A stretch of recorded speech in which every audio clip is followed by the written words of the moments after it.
Hello and welcome to this afternoon's session on Reading for Understanding, Analysis and Evaluation from SATE, which is the Scottish Association for the Teaching of English. My name is Tom Coles and I'm going to be your host for today, and I will be hopefully making sure everything goes smoothly and swimmingly.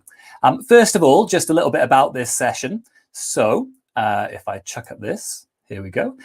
We are going to be focusing on reading for understanding, analysis and evaluation with Raymond Soltysek, who will be joining us in a second. If you could, it'd be absolutely great to get some information from you or some information to you later on.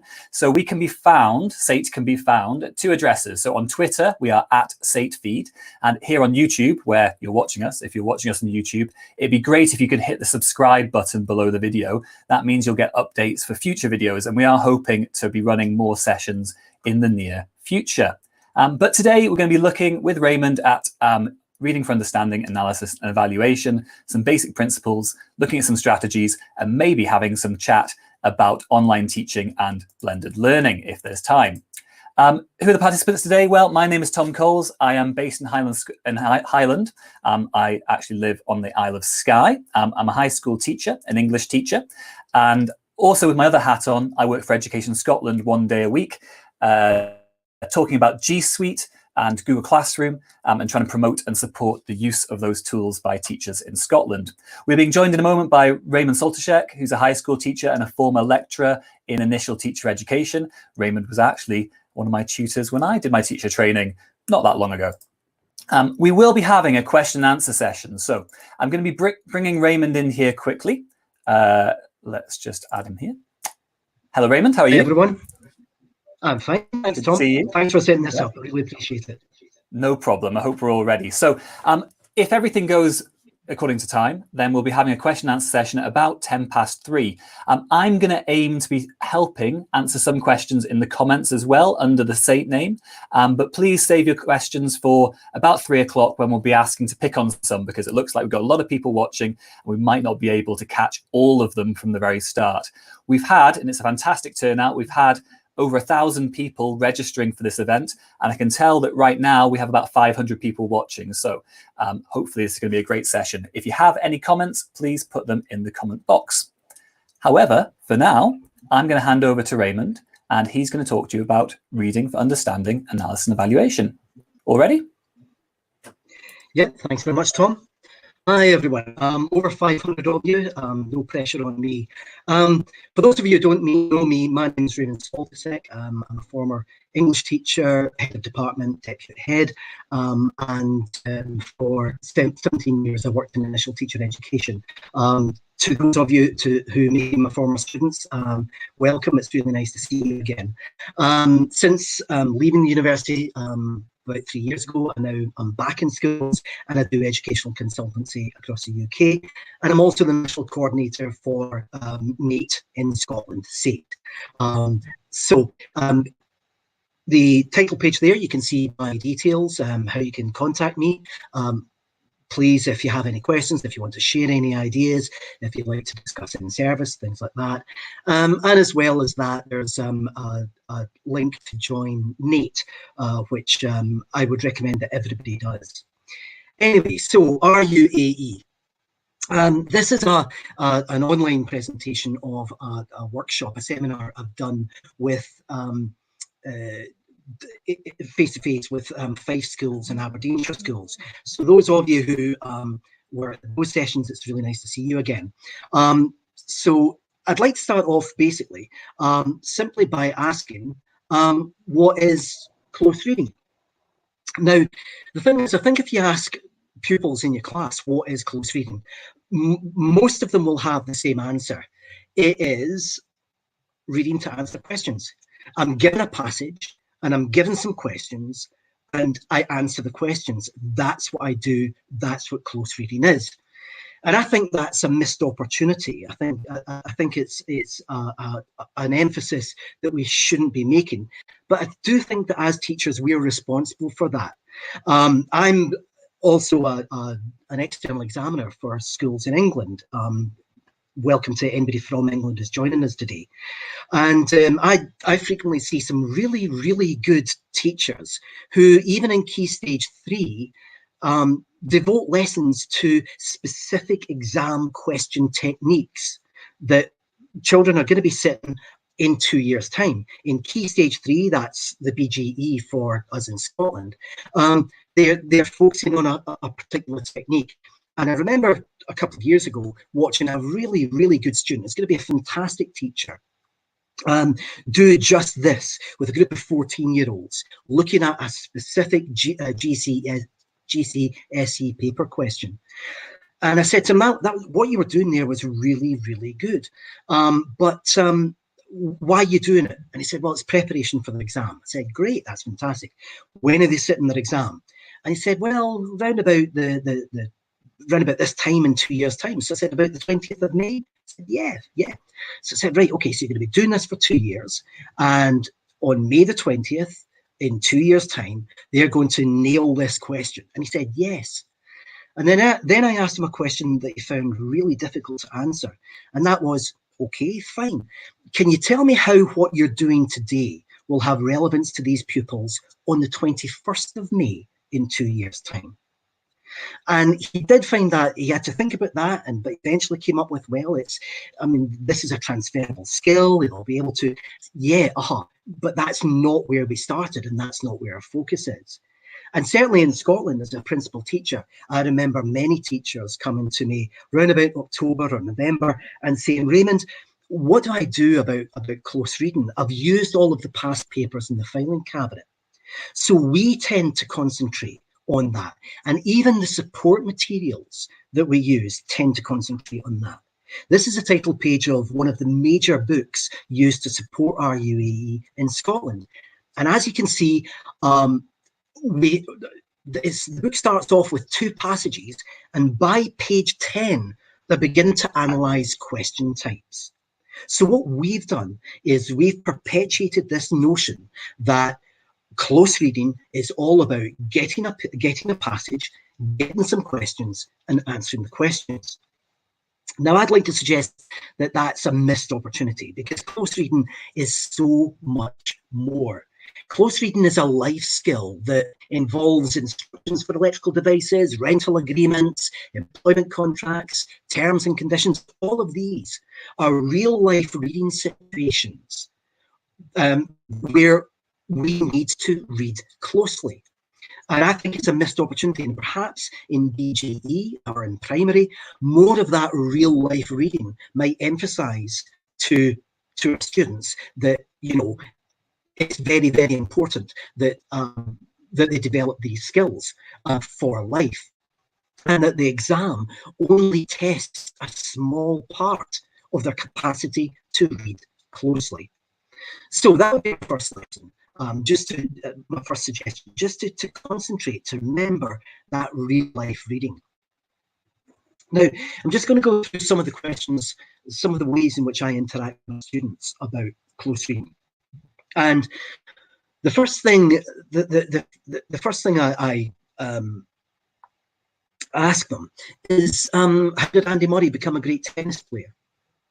And the reason I do that is because I then pose the question, did Andy Murray become a great tennis player only by playing competitive tennis matches? Is all Andy Murray ever do to become a great tennis player is go out and play Roger Federer or Djokovic or whoever? Is that all he does?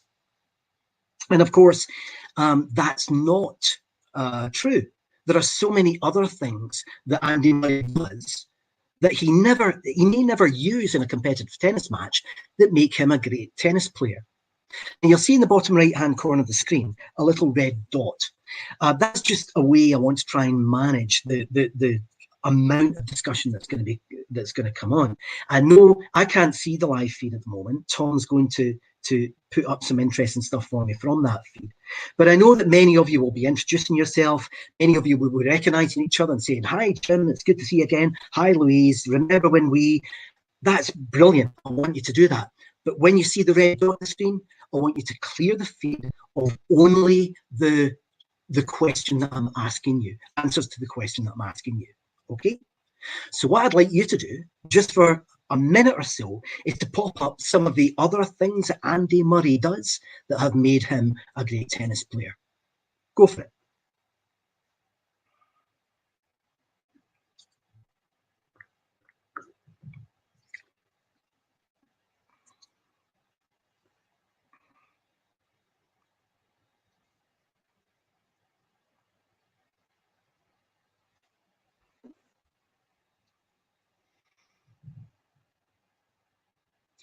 Exactly. He trained hard. He sets goals. Yep. Sets goals for himself. Diet, absolutely. There are no fish suppers in Vimto for Andy Murray. Definitely not. Set routines, absolutely. He plans carefully what it is he does. Take one more. Yeah, he loses. He learns from losing. He learns from failure. Absolutely. So we'll just move on, and maybe some of you suggested some of these things. He runs for stamina. He trains in the gym. He strips out. The interesting one is stripping out individual skills. Andy Murray might spend a whole week on his return of serve, and then the next week spend all week practicing only his lob. He studies his opponent's games. All sorts of these things he does. And yet we never see much of that on court. We see his performance, but we don't see him training for stamina. We don't see him meditating for hours on end. We don't see him engaging in sports psychology. He doesn't have time to do that. So the idea is that Andy Murray has developed a whole load of other skills that we don't necessarily see on court, but are absolutely essential to making him a good tennis player, a great tennis player. So the question then is, how can I become a great close reader? In other words, outside that competitive exam environment, outside of doing past papers, what other things can we do that will make us good at close reading in the exam? Again, red dot, give you a couple of minutes. Do you want to come up with some suggestions? Off you go.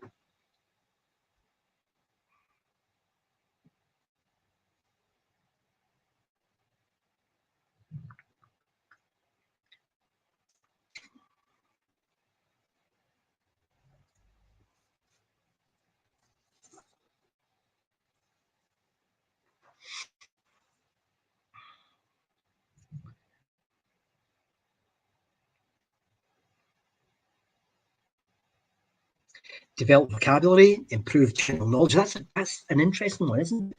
Because we tend to think of the exam as being general knowledge independent. But yeah, it's really, really important.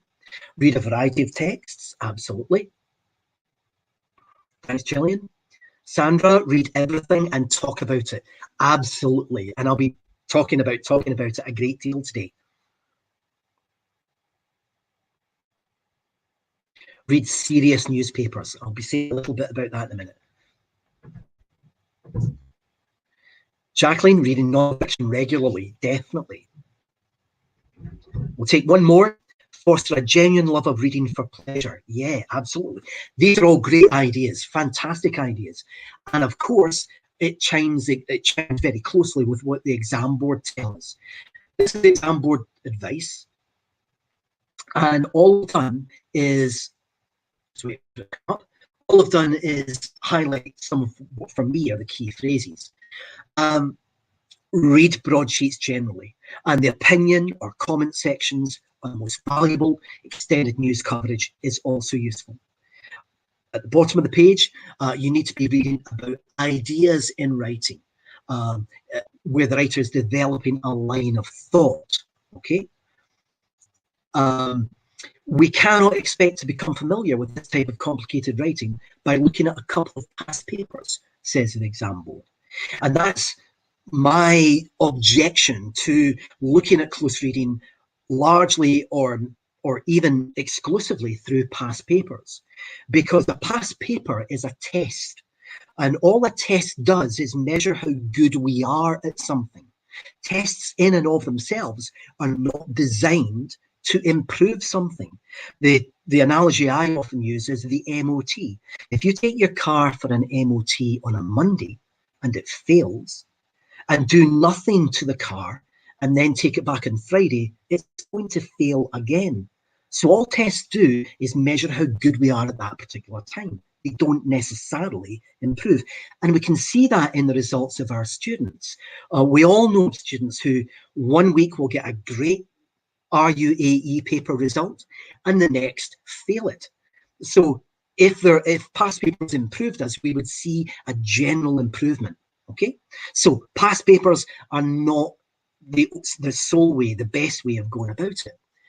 What they say is, the more comfortable you come with the type of writing, the less daunting the passage in the exam will seem. You may even begin to guess the types of questions examiners will ask.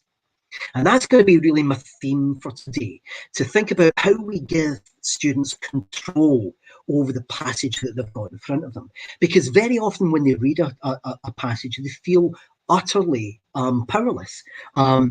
They are like rabbits in headlights. And what I want to do is create that dialogue with them, create a dialogue with them about the text that they engage with, so that they know then how to have a dialogue with the text themselves. Okay? So, yeah. So let's go on to think about how we might develop that reading skill. And what I want to do, again, is share with you some of the things that I do with pupils. Well, I began by thinking about UAE and what it actually stands for. And I tend to think of it in this way. The understanding is, we're asked about what the writer writes, his ideas, the line of thought that the exam board was talking about. Analysis is where we're asked about how the writer writes, identifying those techniques.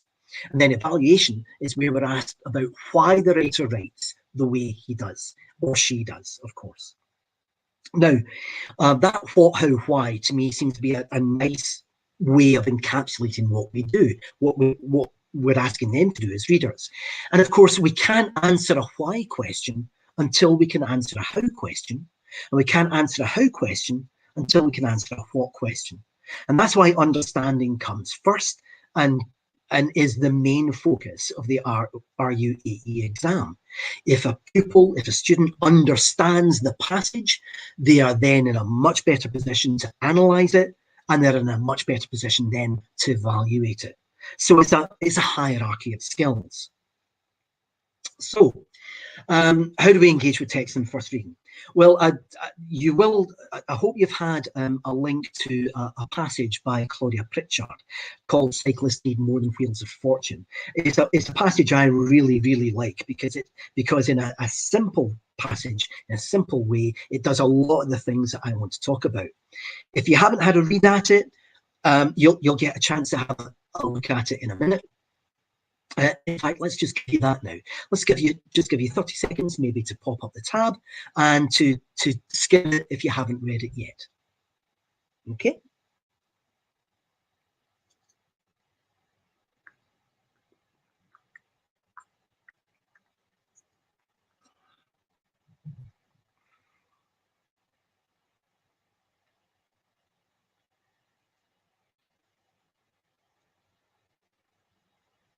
Okay, hopefully you found it. So what I usually ask pupils is, in percentage terms, how well would you say you understand the passage on the first reading? And what you'll commonly find is the majority of pupils will say about 70%, about 60%. Last year, I taught a group of adult learners, and one young woman who lacked confidence but went on to get a really good B in her higher said, I understand about 15% of this. And that can be really, really disheartening, dispiriting. It's a bit like Andy Murray going out on court knowing he's going to lose.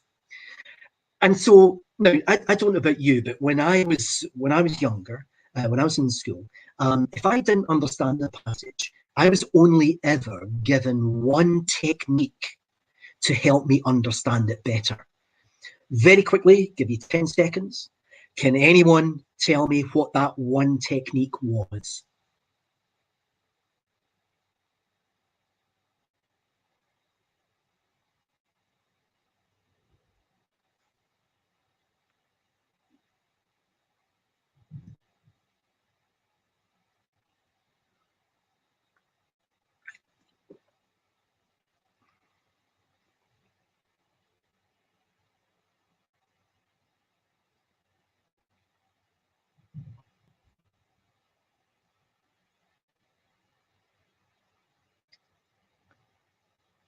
When I was struggling with a text, sometimes each paragraph, that's very clever, but that's not the technique I was given. Read it again. Thank you, C. Evans. Absolutely. How many of you had that experience when you said to a teacher, I don't understand this? They would say, read it again. But miss, I've read it again. I still don't understand it. Read it again. Miss, I've read it 3 times. I still don't understand it. Well, read it again carefully. That's the only strategy I was ever given.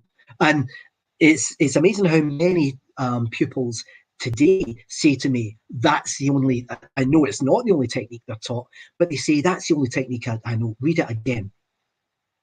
And I think that's a problem. I think reading it again is a bit like a fog being over the passage, and they don't have a way of sweeping that aside. You're all piling in with read it again. I'm really sorry. Tom keeps reminding me that there's a 30-second delay between my presentation and you seeing it, so that might be a bit glitchy. That's just my lack of experience with this. So read it again, read it again, read it again, and that's not enough to clear the fog away for them. So what I want to do as a teacher is to give them ways of rolling their sleeves up and get stuck in a passage, active reading techniques that help them demystify the passage for themselves. Yeah. So what I ask them to do, believe it or not, is to read it again. But this time what I do is I ask them to read it again, highlighting the passage. Yeah. And when I ask them, what do you think I want you to highlight? They very often say, you want us to highlight specific techniques. Or they say, you want us to highlight things we don't understand. These are some of the regular answers I get to that question. Well, I've got a slightly different way of using highlighting. What I ask them to do is I ask them to highlight everything they do understand. Every single word they understand, every of, it, but, because, then, whenever. Yeah? That's what I ask them to do. And the purpose of that, I'll show you in a minute, is to raise that percentage. Yeah? To raise that percentage. To raise the percentage of their impression of how much they understand the passage. Because when we get them to highlight the passage, everything they understand in the passage, it begins to look like, if you forgive me, it begins to look like this. And in that Claudia Pritchard passage, what I tend to find is that there are 4 or 5 words that they don't understand.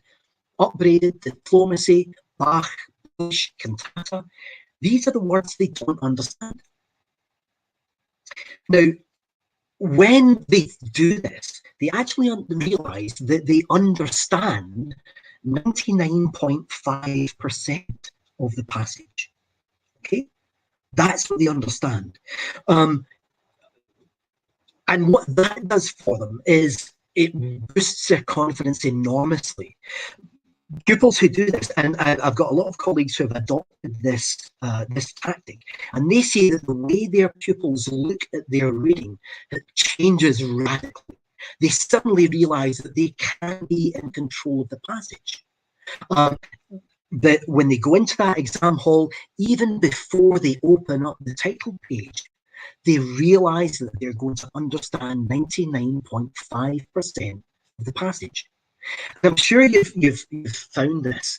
The pupils, when they read a passage, they come across a single word. Let's take that word upbraided.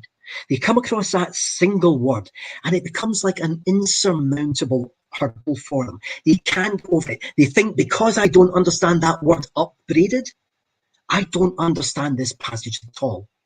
What this does is it flips that narrative. It says to them, you do understand 99.5%. Do you think understanding 99.5% is going to get you the grade you want at higher? Or do you honestly think you're going to fail because you don't understand that one word? It gives confidence, it gives control. It's a bit like Andy Murray psyching himself up before a tournament match. So and as I say, those teachers I've spoken to have adopted this, say it really is very, very effective for changing their perception of their reading. Okay. Now, what happens, excuse me, I'm just going to change the slides. What happens is, what I ask them to do now is usually to write a 1 or 2 sentence reaction to the article. That kind of, in an exam, pupils and students don't take a moment just to sit back and say to themselves, okay, what's that about? And yet that little 1 minute, 2 minute reflection can be really, really important. Yeah. I've got a red dot up there. I was going to ask you to comment on that, but I think we'll leave that just now. But it's just that moment where they've highlighted it, they sit back and go, okay, what is this passage about? Really important step in their understanding, really important step in the conversation they are having with the text. Okay? But then, and students know exactly how their reading is. They will say, look, yeah, I've highlighted 99.5% of the words, but I don't necessarily understand the ideas. And they're exactly right. What we've done at the moment is a kind of surface level vocabulary understanding exercise. They are confused by the ideas. So what we need to do is we need to develop this skill of looking at the ideas in more depth. And of course, what organizes ideas in a passage of non-fiction is the paragraph. Yeah. So, and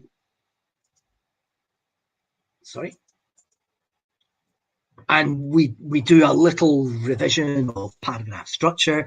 There's a classic paragraph structure, a topic sentence followed by an explanation or expansion or examples. But of course, writers are sneaky and sometimes they won't use that classic structure, so you have to be careful. But this is what we look for first of all.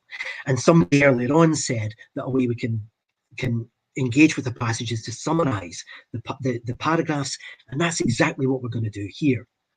So we get them to look at the passage and we get them to summarize each passage in their own words. Look for topic sentences, look for main ideas, be sensitive to the structure of paragraphs. And if your students are anything like mine, working in groups, in collaboration, they will come up with something like this. I'll just give you a second to have a look at those headings.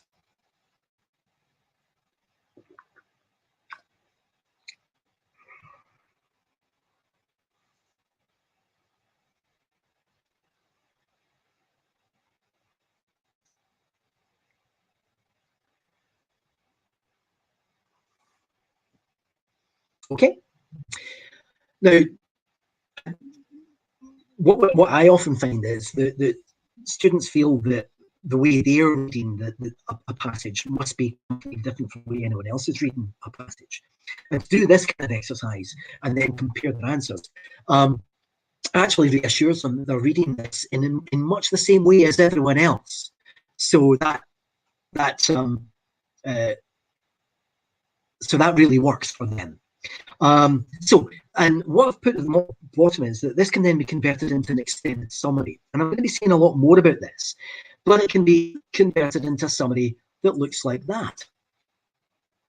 And I think this notion of taking their reading taking their analysis of the reading, dialogue with their engagement with the text that they're reading, and writing an extended form about it, actually provides us with the kind of evidence that the exam board would have really welcomed this year, rather than our evidence of their understanding of passages being only past papers and the mark that they got for them. We can engage in a whole range of passages, a huge variety of passages, and get them to be writing in an extended manner about this. And I'll be talking later about how we might support that using templates. But there's an extended summary of it just now. Okay? So if we move on, if I can find my cursor, there we are. So what I'd like to suggest is that what we want to be developing and what we want to be doing in our classes is having a constant dialogue with the text. So taking that on, they've looked at this passage, they've written an extended summary of it, they've highlighted it, they've thought about what the main idea is. And at this stage, pupils will be saying, look, I really, really know this passage. I know it inside out. I get them to reflect again on, do they want to change any ideas, and to think about the author's main point. It's this constant dialogue with the text and engagement with the text before we even begin to worry about questions. But in our conversations with pupils about text, I wonder how often we take advantage of the things which are available to us.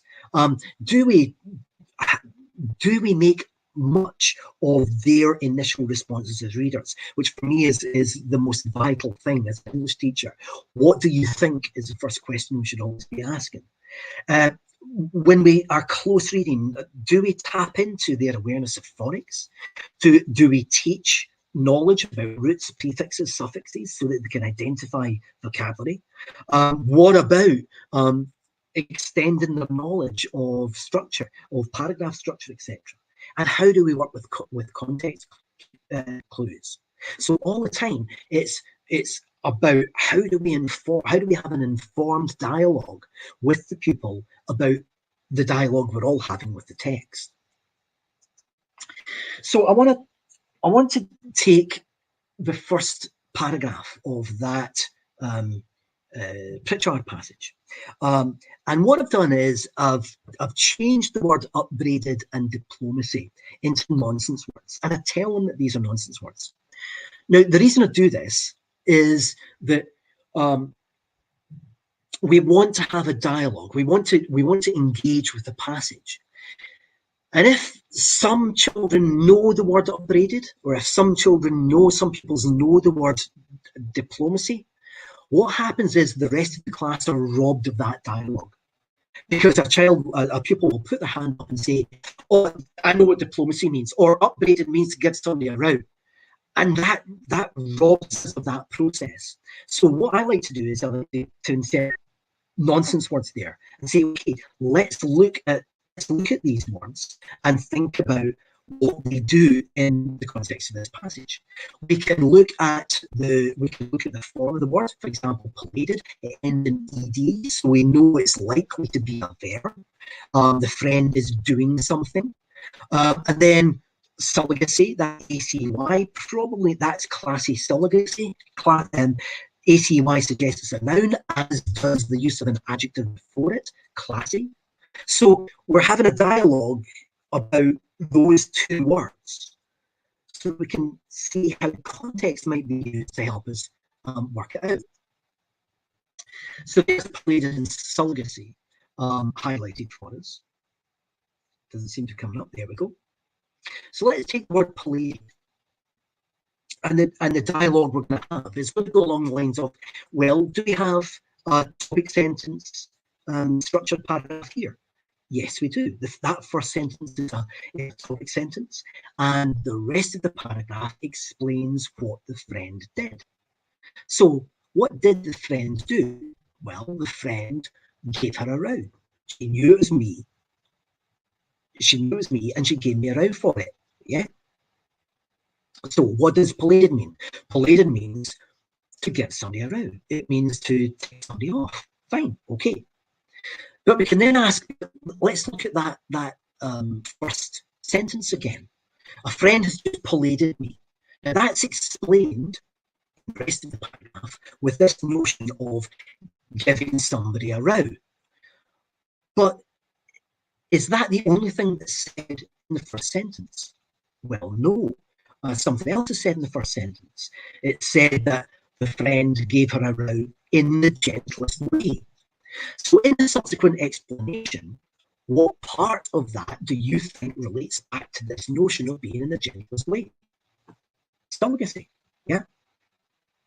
So our discussion then, our discussion of those two nonsense words allows us to link the form of the word, its function within the sentence, and the context, so that we can reveal together what those two words mean. Yeah. I want to look at another example. This is from a passage by an environmentalist called Jonathan Porritt, and it's about green consumerism. It's about recycling and reusing and repairing rather than this constant drive for consumerism. And this is the first paragraph. But my point, what I'm trying to explore here, is when we do get to questions, what we want to do is we want to show them that questions can be tools to help us answer, to help us understand the passage, rather than hurdles to be overcome. Yeah. So let's take this paragraph. The benefits of our consumer-oriented society are many and various. There are few people today whose lifestyle is so purposefully ascetic, or whose purchasing power is so severely constrained that their lives have not been enriched by access to these benefits in one way or another. Now, the word that nobody will understand and the word that everybody thinks stops them understanding the passage is that word ascetic. So we need to again have a dialogue about that. And what I would be doing is I would be constructing questions that allow that dialogue, that show the relationship between the question and the passage. So here we go. Here are the questions. In your own words, what main point does the author make about consumer society in the first sentence? Now remember, if they have done paragraph headings, if they've done summaries of each paragraph, they will already have that answer. The benefits of our consumer-oriented society are many and various. They will already have put that in their own words and come up with something along the lines of, there are lots of different advantages to consumerism. So they have answered that first question. But then we get to the second question. From your reading of the rest of paragraph 1, that problematic second sentence, state in your own words what sorts of people are excluded from the consumer society. Now, what I want to do is I want to explore the relationship between the question and the passage. So this is where you're going to do a little bit of work for me. From your reading of the rest of paragraph 1, state in your own words what sorts of people are excluded from consumer society. So in the live feed, there's a red button, so stop all other interaction, please. In the live feed, I want you to tell me, only looking at the question, how many types of people, how many sorts of people are excluded from consumer society? Just give me a number. Just look in the question, give me a number, how many types of people are excluded from consumer society? And Tom can give me a couple of answers.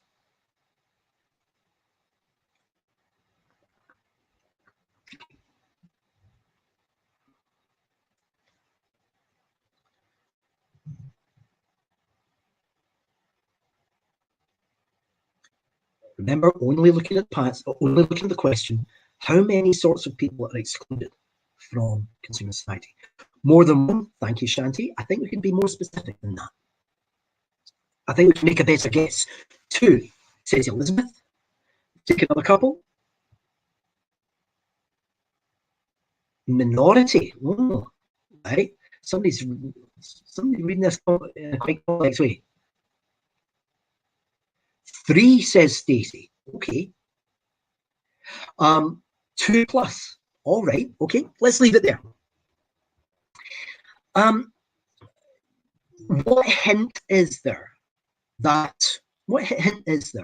about how many types of people are excluded? What I suggest to you is with marks. We have 2 marks. Now, I'm sure that many of you teach that when we're looking at questions, we should break the questions down to 1 mark units. So chances are, it's not hard and fast, but chances are that 2 marks means that there are 2 types of people who are excluded from consumer society. Yeah? That's a best guess. Sorry, Tom's asked me just to change my...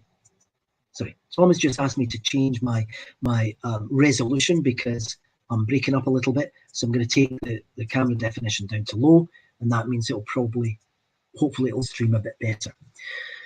So those of you who got 2, I think you've made the best guess. Okay? Because 2 marks suggest there are 2 sorts of people who are excluded from consumer society. Now, if we're taking that as a best guess, can anyone see in that sentence a word which divides ideas into 2?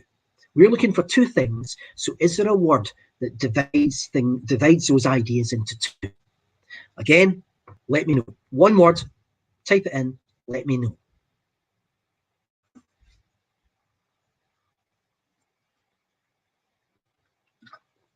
Thank you, Catherine.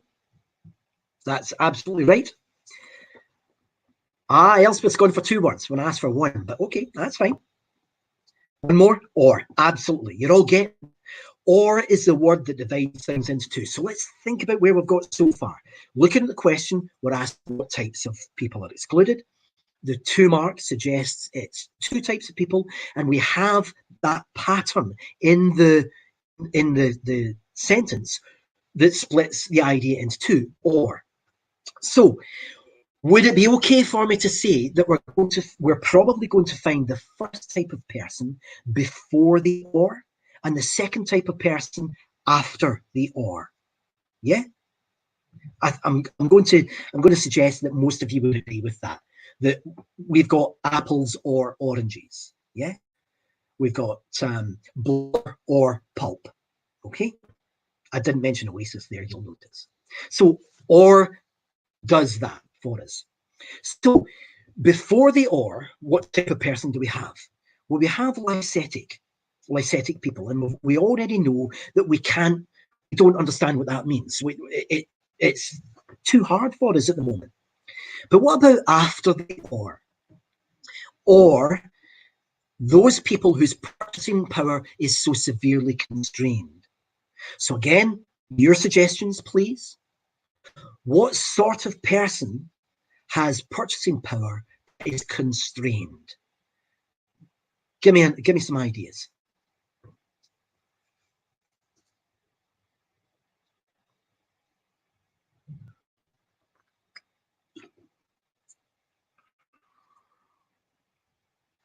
We have lycetic or another kind of person. What is that? What's that other kind of person? The kind of person after the or. What sort of person has a purchasing power constrained? People with limited financial means, says C. Evans. Great. People on universal credit. Absolutely. I watched Daniel Blake the other night. Poor people, Fiona McKinnon. Absolutely. So we have poor people. They don't have a lot of money. They have little influence. Perfect. You've absolutely got it. So where are we in our engagement with this passage? We have lycetic people or poor people. Yes. And what I usually say to pupils is, look, for that question, you've got 1 mark out of 2. That's 50%. You've passed your higher, and that's better than a poke in the eye with a shaggy stick, isn't it? Okay. But let's take our dialogue with this this bit of reading a bit further. So we have lycetic or poor people. Now, remember I said earlier, blur or pulp, apples or oranges. So we can assume, and I would ask the pupils this, we can assume that lycetic people are not poor people, because we wouldn't be saying poor people or poor people. So we've got lycetic people or poor people. So lycetic, they are not poor. That suggests that they do have money. They do have the means to engage in consumer society. So your ideas, why don't they? Why don't lycetic people take advantage of consumer society? Your ideas. Pop up some ideas for me. We have people who do have money and people who don't have money. So why do the people who do have money excluded from consumer society? Your ideas?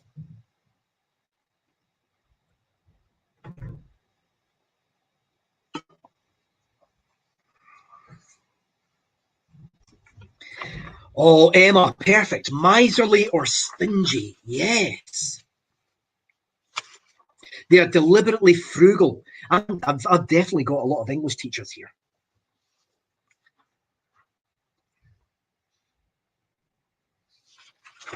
Because they don't want to be part of it. Absolutely perfect, Stefano. Thank you.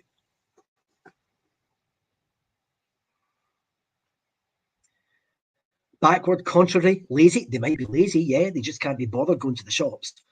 But they're contrary, yeah. They're not materialistic. These are all perfect. Thank you. So, by engaging in this dialogue, GW says they reject the notion of capitalism. By engaging in this dialogue with the passage through the means of the question, we've answered it. We've got it. That the two sorts of people are people who are miserly, people who don't value materialism, people who don't believe in capitalism, and poor people. 2 marks. There we go. And what I like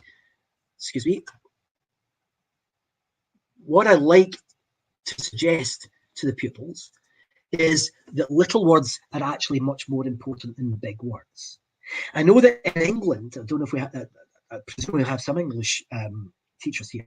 I know in England there's a growing movement based on the kind of Hirsch knowledge stuff that says children who know big words, if children know big words, it makes them cleverer. I know it's based on some debatable literature, debatable research, and it's a useful discussion to have. But that's not kind of my take on it. My take is actually that little words are much more important than big words, because if we teach pupils how to engage with passages like this, they begin to notice how the little words, the glue that binds the bigger words together, structures ideas and helps us unpack what's in there for us. So the original word is ascetic. I've taken that out because, first of all, some students might know what ascetic means and therefore rob everyone else of that dialogue with the text, or they confuse it with the word aesthetic, and that just sets up all sorts of misunderstandings. So by taking it out and using the word lycetic, we've engaged in that, we've been able to engage in that sort of discussion. But the most important word in that sentence is actually the word or, because we can unpack the meaning through an analysis of what that word or does in the sentence. And this is what close reading is about.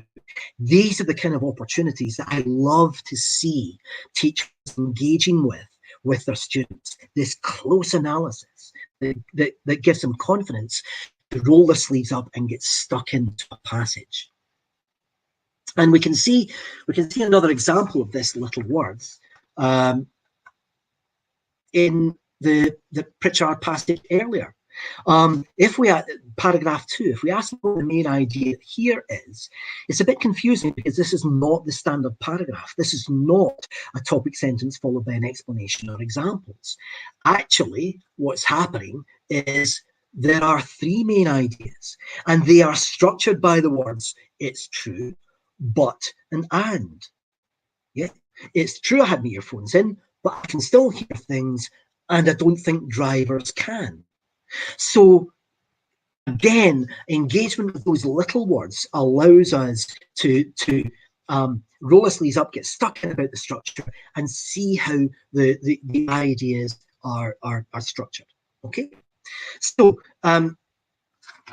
I think that's where I think what I'll do just now is I'll take a breath and give you a chance maybe to comment on the feed, raise any questions, come up with, suggest any ideas yourself. Again, remember that there's also the Twitter feed, hashtag #SateRUAE if you want to make any comments there.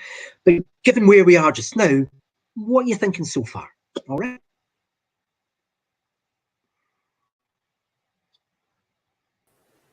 Hi, Raymond. I'm just going to jump in there while we wait for some comments to come in. Hi, how are you doing? That was fantastic. That was really good. Is it going okay?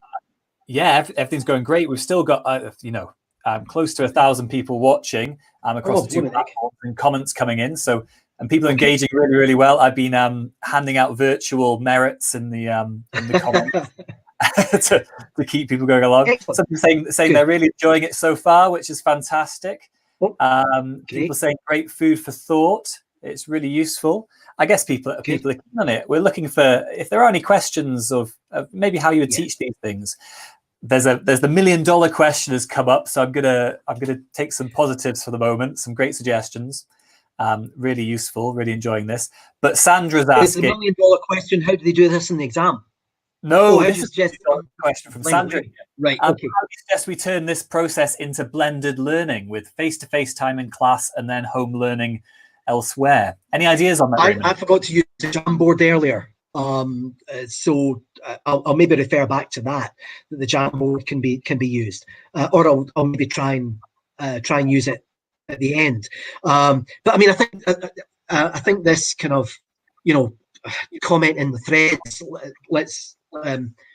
But yeah, and maybe we can leave that question till the end when you can join in too. Yeah, maybe that's a good idea, because I've got some ideas about this as well, and I'm especially worried about some schools that seem to suggest all the close reading can be homework. The kids will do all the close reading at home. I think that's obviously. So I think a lot of the reading can be done at home rather than doing the past papers as homework. That's not what it's about. But that engagement with articles regularly and people submitting online for discussion their summaries, etc. So hopefully we'll get around that. Any other questions? Yeah, a few others here. So from Shanti Lal, how much do you think you'd have to do this before students transfer the skills? It seems valuable, but a very slow process. Okay, I'll maybe take that one first. Go for it. Yeah, I'll take that one first. We're not online. We're off, are we? No, we're live. Oh, we're live. Oh, sorry. I thought we were all the time, Raymond. Live all the time. Don't worry, you didn't say anything inappropriate. Yeah, that was fortunate. Thanks, Tom. Yeah, how much do you think you'd have to do for the students to transfer the skills? It seems a slow process. Well, yes, it is. Again, think about Andy Murray. Andy Murray spends a lot of time building those skills and that physique in order to do well in the competitive environment of the tennis match. So are we talking about something that begins in BGE in primary? Absolutely. Talking about texts in this way, this kind of close analysis. What I would also say is, earlier on I said about those teachers who look at exam questions 2 years before the exam, or by November or December they have finished every past paper in the filing cabinet. How about spending a little bit of time on that? How about giving over a little bit of time you spend on that testing and that focusing on the test itself into building this broader range of reading skills? Yeah, it's a slow process, but it's one by which you will send pupils out the door who are much more confident about engagement with non-fiction. Yeah, that makes sense. And should we take one more or a couple more, Raymond? sure. Yeah. So can I ask, says English for Mrs. Grant, can I ask, would you switch in the nonsense words from the beginning, even when they're summarizing main ideas? Well, I think that what I would do is I would maybe separate those tasks. I would have those summarizing skills, develop those summarizing skills with a passage. But when we're talking about that kind of close analysis of a paragraph, that's when I would be taking paragraphs out of newspaper articles, and I'd be doing them as skills building exercises on their own. So yeah, you're absolutely right. I would separate those two tasks. I simply used that example from the Pritchard passage just to demonstrate it. I hope that makes sense. That makes sense. And one more, I think this is related to the blended learning, actually. A suggestion from Jill, maybe regular homework on reading different articles and identifying type, audience, purpose, and some vocabulary research as a home task, and then something else in class. I absolutely agree with that, and bringing that to the online environment where it can be discussed and checked. So absolutely. Well, see, researching vocabulary, I think is important, but what I would be much more happy about is developing the pupil's ability to work out vocabulary by engaging with the text rather than going to a dictionary. Okay, if that makes sense. But yeah, absolutely, that research and vocabulary is important. All right. Shall we move on? Is that okay? Should we move on? And I can see in the comments that some people are saying that we mentioned blended learning. We will talk a bit about blended learning at the end, but really, a lot of these skills are skills that move online very easily. Okay. Yeah, absolutely. We can talk about that if that's okay. Yeah. Okay, right. So let's move on then. What I want to talk about next, earlier I was talking about kind of writing up summaries, and I want to move to this idea I want to develop this idea of extended writing, rather than pupils' experience of a text being answering some random person's random questions, an examiner they've never met before. Actually, giving them the skills to engage with the text themselves, to come up with their own questions. And I'm sure many of you, like I do, develop that skill of the pupils making up their own questions, because if they make up their own questions, they also have to have an answer scheme. But also freeing ourselves from this notion that every time we read something, we have to answer questions on it, and thinking about, well, I can write about it. And I want to talk briefly about using the idea of using templates, and using template descriptors to scaffold pupils' answers. Can I just take linking first of all? I noticed a Facebook discussion the other day that basically asked. The exam board doesn't ask linking questions anymore, so should we bother teaching them? I would say yes. Absolutely. It's part of that overall repertoire of reading skills that pupils need. And of course, Andy Murray can develop the perfect lob and go through a whole tournament without actually having to use it. But it still makes him a better tennis player. So my notion of the link question, my notion of a link is that in any link phrase, there are some words, X words, that link back to an idea X. And there are some different words that link on to a different idea Y. Yeah, and it has to be two different words. I explain this in, some of you may have access to some persuasive writing materials I produced for Education Scotland a few years ago. And I expand on this notion of linking. But how it basically works is, take this sentence. Strictly Come Dancing encourages a viewer to make fun of the fat, old and flat-footed. As well as this, with its cheesily smiling presenters and its buffed-up professionals, it presents a particular view of body image. Attractiveness, no matter how false, is to be aspired to. Now, if we were asking a question, we would say something like, how does the second sentence of this paragraph perform an important linking function? And, oh, I'm sorry. You'll need to ignore this horrible noise just for a second, if you don't mind. What we can do is our answer can be in this form. The words "as well as this" link back to the idea that strictly ridiculous celebrities are clumsy. And the words "it presents a particular type of body image" link on to the idea that it promotes a particular type of beauty as desirable. That's just the way the link works. There are some words at the beginning of the link that refer back to the idea that comes before, and there's some words at the end of the link that link on, that refer on to the next idea coming. Okay? It's a format. Now, that gives us a template. The words X link back to idea X, and the words Y link on to idea Y. And what we can do then is to use that scaffold, use that template for a little bit of extended writing about Claudia Pritchard's structure. And I'll just give you 10 seconds or so to read that.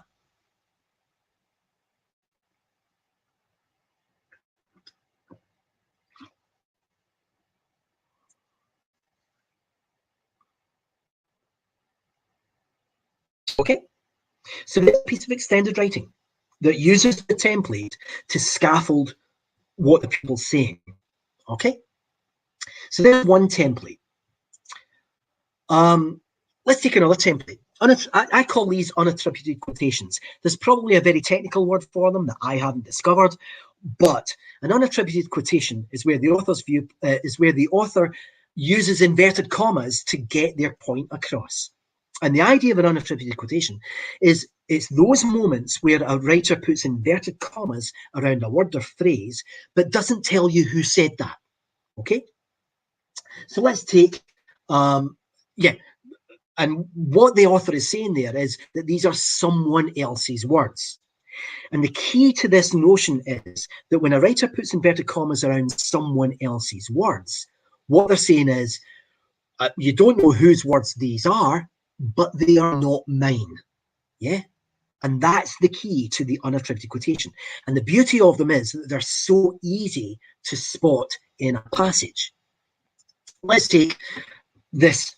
Many voters describe Theresa May as strong and stable.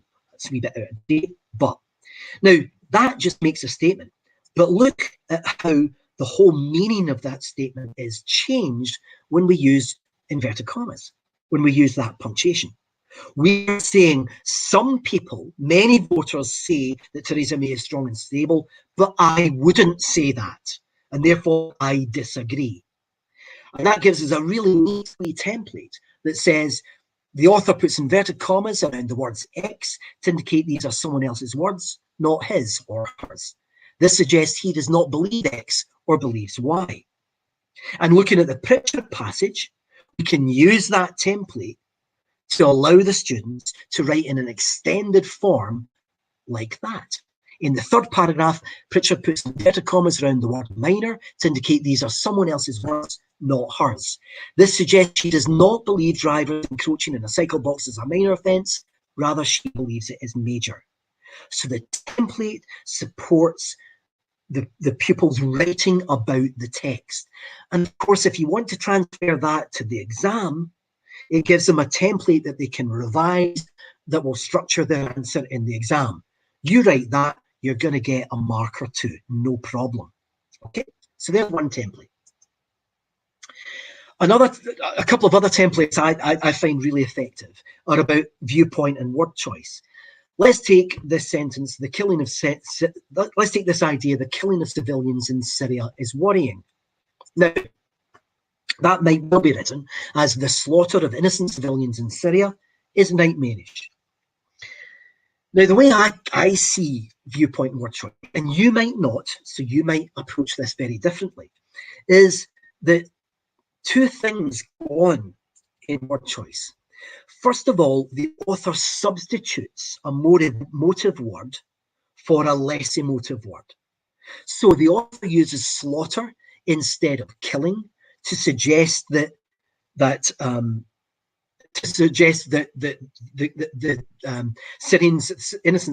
Syrians are being treated like cattle. They are being slaughtered like cattle in an abattoir. Yeah. Or the author uses the word nightmarish instead of worrying to suggest that it's so worrying it keeps them up at night. It keeps them awake, disturbs their sleep. So substitution is one word choice technique. And the other way I like to think of it is that the author can insert words. So the author inserts the word innocent to suggest that these civilians have done nothing wrong and do not deserve the horrific fate that's happening to them. So those two templates, substitution and insertion, can again structure the author's, the students' engagement with the text so they can write about it easily. And I want to have a look at this little section. This is from a companion passage to the Pritchard passage. I use it as a second passage related to it. It was written about the same time, I think a few days earlier, and takes substantially a different view. And this is the first paragraph. And I think this offers wonderful opportunities for students to write in an extended manner about what they read here. I'll just read it out to you. The other evening on my way home, driving through Richmond Park, I nearly hit a cyclist. Rather, I was tootling up the hill in my Fiat 500 twin air when down came a lycra-clad missile. Hunched over the handlebars, legs pumping furiously, he was doing far more than the park speed limit of 20 miles per hour. Fortunately, I saw him with only a split second to spare and swerved, or else we would have collided head on. Now, there's a wealth of things going on there in terms of word choice, and a dialogue with the pupils and using the templates, the word choice templates that we looked at earlier, might elicit something like this.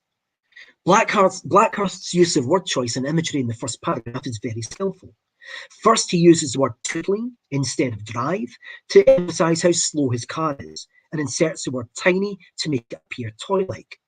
He contrasts this with the cyclist, using the word hunched instead of leaning to suggest determination and aggression, and the word pumping instead of pedaling to emphasize the cyclist's dangerous single-mindedness.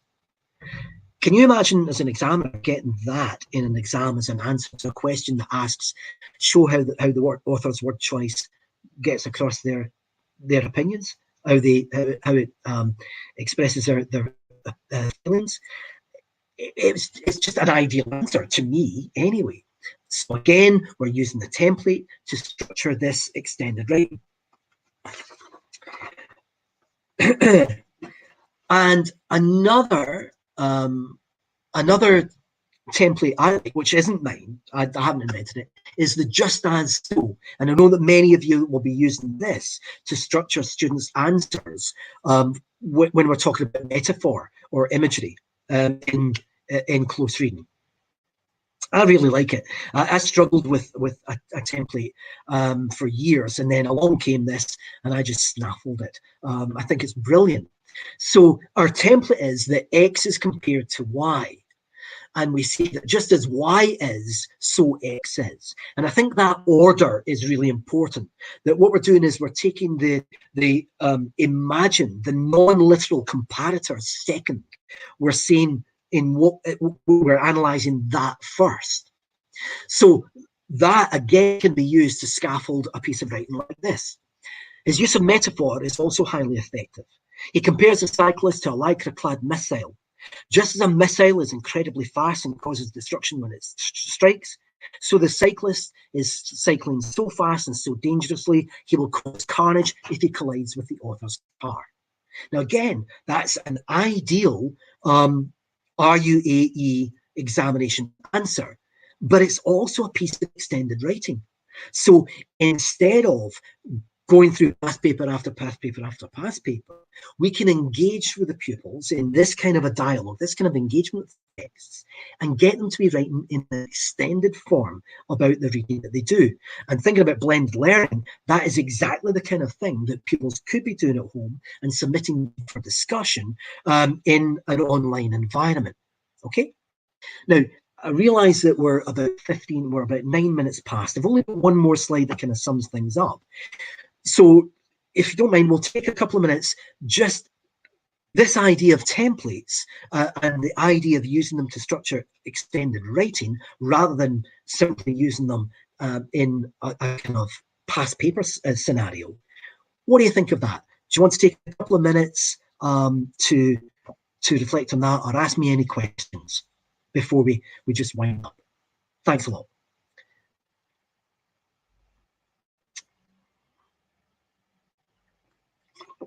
How do you feel about this notion of using templates to structure extended writing?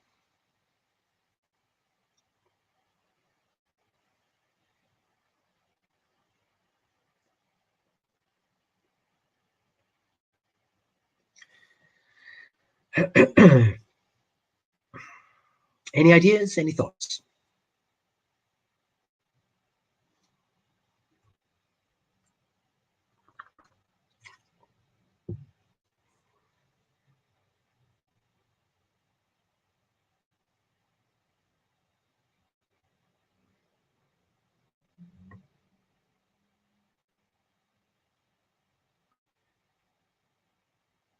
Okay, Tom says that nothing much is coming in, so maybe we can save that for the discussion.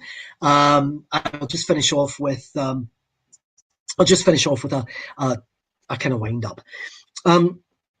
Lessons I'd like you to take away from today. Time spent reading is never time wasted. The time they spend on reading the text is not time wasted. Now, of course, the objection of many teachers as well as students is they don't have time to do all of this in the exam. Well, that's absolutely right.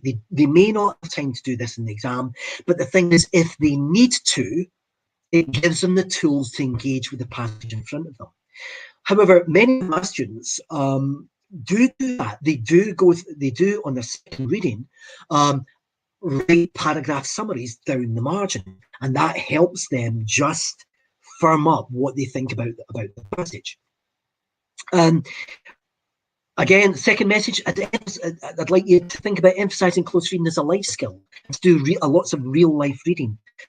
Not necessarily in S4, S5, S6, but perhaps in the BGE, and always remembering to link what they're doing in S4, S5, S6 and the qualifications courses to real reading skills. Have regular dialogue with students about the text so that they can have dialogue with the text themselves. Show them what it is to actually pick apart, to close read a passage or bits of passages that demonstrate particular techniques, techniques or strategies or ideas that you want to. Give them strategies to put them in control of their reading and control of their writing about reading, whether it's strategies like summarizing, like a paragraph heading, like highlighting everything that they understand, like jotting down titles or whatever, or whether it's using templates to structure their answers. Give them strategies so that they are in control of their reading. And lastly, and this is my big appeal, do more with reading than answering random questions from random strangers. I know the temptation, and I've fallen into it before myself. I know the temptation is to say to yourselves, look, they've got to do this at the end of the year and they've got to get as good a result as possible. Therefore, I'm going to hammer this over and over and over again.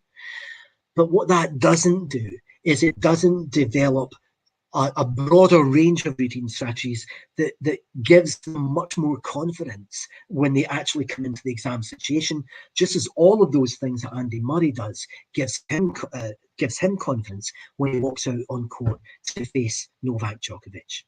And I'll leave it there. We'll take a few minutes for questions and for ideas. Okay, I really appreciate you all turning up today. I hope you take something useful away from this. Thanks very much. Thank you, Raymond. That was fantastic. Now, hopefully you can hear me. Can you hear me, Raymond? Yep, I can. Yeah, absolutely. So, yeah, we've got about 15 minutes technically until the session ends. We were hoping to end a bit early, but we can go on for all that time as well. There's loads of questions coming in, and I know people are, Okay. I think the great thing about this session, from what I've been watching, is just to reaffirm that it's really important to give the students control over their own learning and give them the skills they need to access all these different sorts of texts. And I think when it comes to blended learning, actually, that's more important than ever, because you're not going to be able to guide them through for that 2 or 3 hours a week on things. They're going to have to make sure that they have those skills they need to be able to work independently. Absolutely. I mean, if you ask pupils, if you ask students, how many of you have been told by a teacher to regularly read a good quality newspaper, they will all put their hands up. And if you then ask them, okay, how many of you do, you'll probably get 90% of them putting their hands down. And that's because when we say to them, read a good quality newspaper, we don't actually give them ideas as to what they could do with it.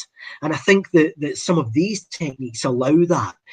They allow the pupils to go away and do things with a text and bring it back to us, either in a classroom or an online environment, and say, look, this is what I've done with this passage to help this extract, to help me understand it. So yeah, you're absolutely right. A really good point. We've always taught this from Molly. We've always taught that bullet points are the best way to tackle the exam, and SQA markers agree. But I agree, encouraging more writing in class at home, especially in BG. I suppose the implicit question there is, bullet points, are they a good idea? Well, they may be a good idea in the exam. At the end of the day, if a pupil is pumped up with all of these fantastic strategies at their fingertips to be able to do that, to be able to write in an extended manner, to be able to identify the structures of paragraphs and be able to identify what little words are doing and be able to work it in context. If they're able to do all of that, they're either going to be able to express themselves in extended writing or in bullet points. When it comes right down to it, the exam only tests a small portion of the reading ability that we should have helped them develop over 15 years, and certainly in the final year of the exam. So if bullet points are okay for the exam, that's great. For me, the exam is over the horizon, and we'll get there eventually. Up until that point, for me, it's about building the reading skills generally. I hope that's an answer. Yeah, there's lots going on here. There's lots of questions. I'm not sure whether all the questions are coming in, so please make sure that you're getting them in. A few extras. Some people say, let me see if I've got some good comments here. Here's a formal one. Will the slides be available after the session in any form? I think given that there are 1,000 of you, for me to send out 1,000 emails would be just bonkers, quite frankly. But this is being recorded in the YouTube stream, so you'll be able to watch it again, pause it, and my slides might not be particularly useful. You might want to take these ideas and apply them to the passages, the extracts, the writing that you work with, that you know well, and so simply copy, pause it, copy what I'm doing in your own slides. Does that make sense? However, if anybody is really desperate for the slides, you could drop me a line, but please, 1,000 emails going out is going to take a lot of my time. Okay. Yeah, I think we should probably address this question: ways to take this to blended learning, and thinking about if you did only have, I know that with the model we have at our school, we may only have students in the class for 1 or 2 days a week, or maybe even 1 day a week. And the rest of the time, they're going to be learning or working independently with resources that we've created at home. And I can see some ways that this would adapt straight away into blended learning. But how about you, Raymond? What's your approach? Yeah, I'm really sorry. In the kind of the adrenaline rush of doing this, I forgot that one of those little reflection sessions was going to be on Jamboard.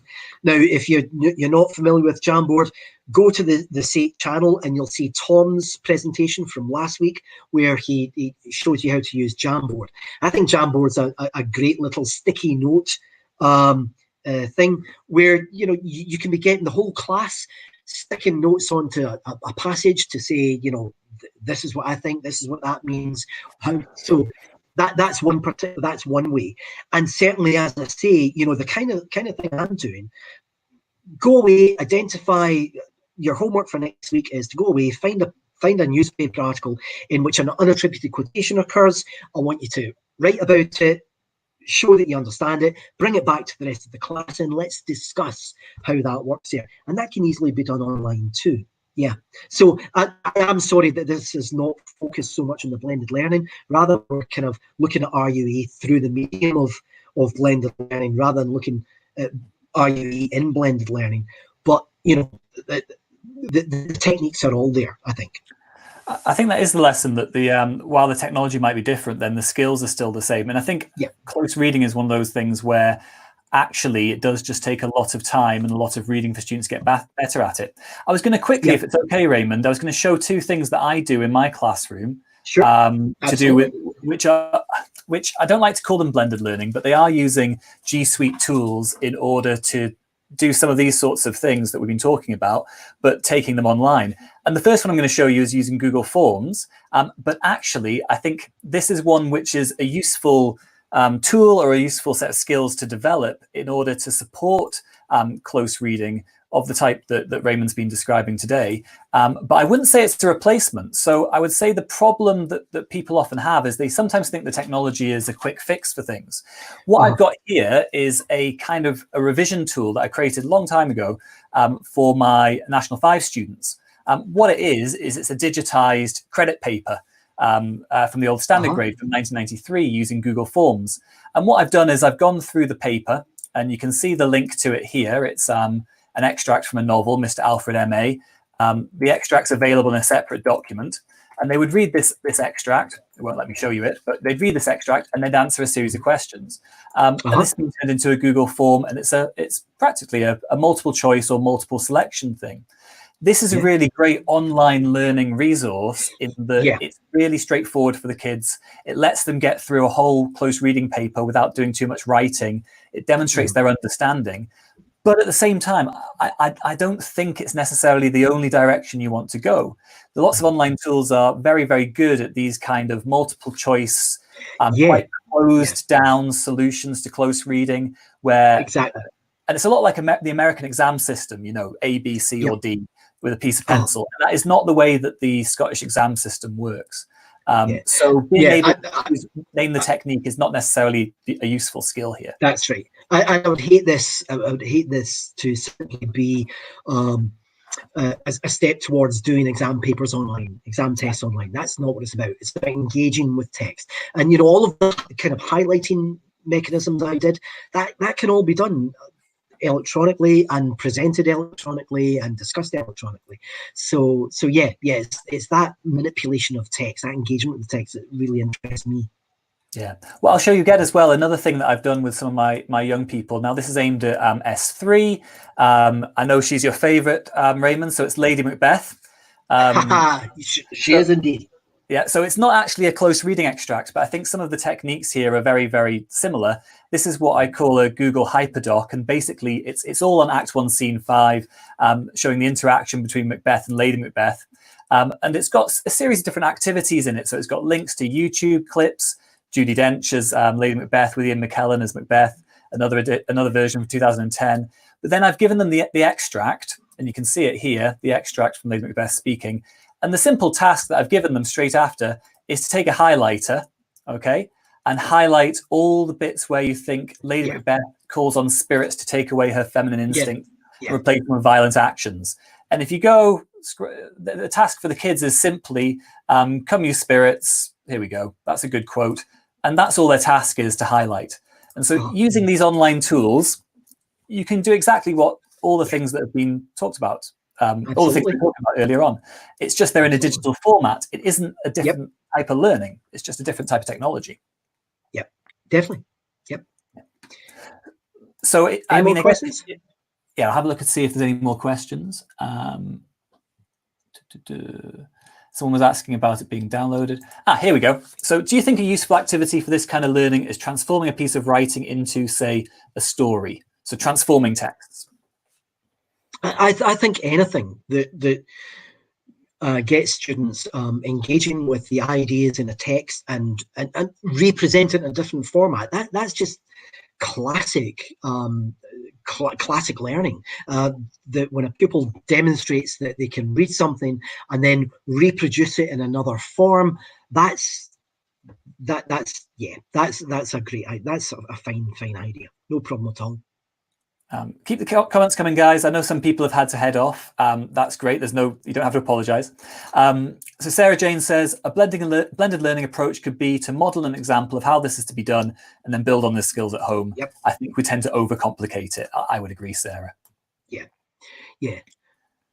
I mean, obviously there are fantastic whiz-bang technology tools out there, but ordinary teachers are we're not trained in that. So let's use the technology in ways that we're comfortable with, and again, without overcomplicating it.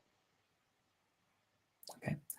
Some questions from across the different stages and ages. So how would this translate for a pupil base that does not necessarily have the devices to highlight and work into text online and share them back with teachers? This is definitely happening in primary. It's a tricky question. I think resourcing in schools is a tricky real question. Equity problem. Yeah, but I mean that's the whole story of disadvantage, isn't it? And problems of equity. How can we go about solving that? Well, I've got my own political beliefs on that, but I think as a profession, it is our job to stand up for kids and the proper resourcing of schools. I would say, though, if a student doesn't have a digital device, well, if they are coming in every so often, hopefully there's a way to manage getting resources home. So either passing them those digital devices, or there is always paper and highlighters, and sometimes actually that mechanical process of highlighting on paper is better than doing it on a screen. And you certainly don't want to replace working on pencil and paper with digital tools all the time. Definitely. There's a few people point that out, but yeah, there doesn't seem to be a huge number of comments. Some people are mentioning that they could share things on Glow and Google Drive for PowerPoints and things like that. There are some very big Facebook groups out there already with some Glow sites.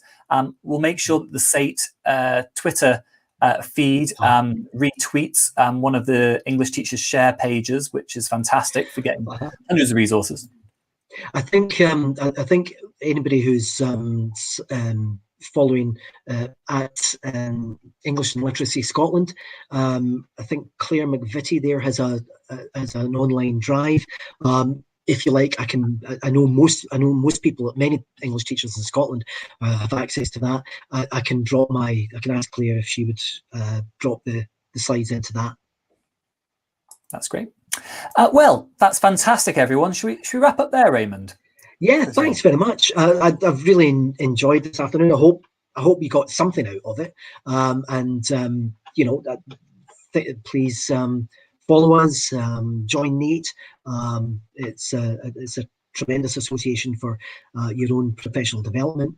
And thank you so much. Just put that one up for you, Raymond. Thank you, Ms. Caroline Hambley. Hello, Caroline. My goodness.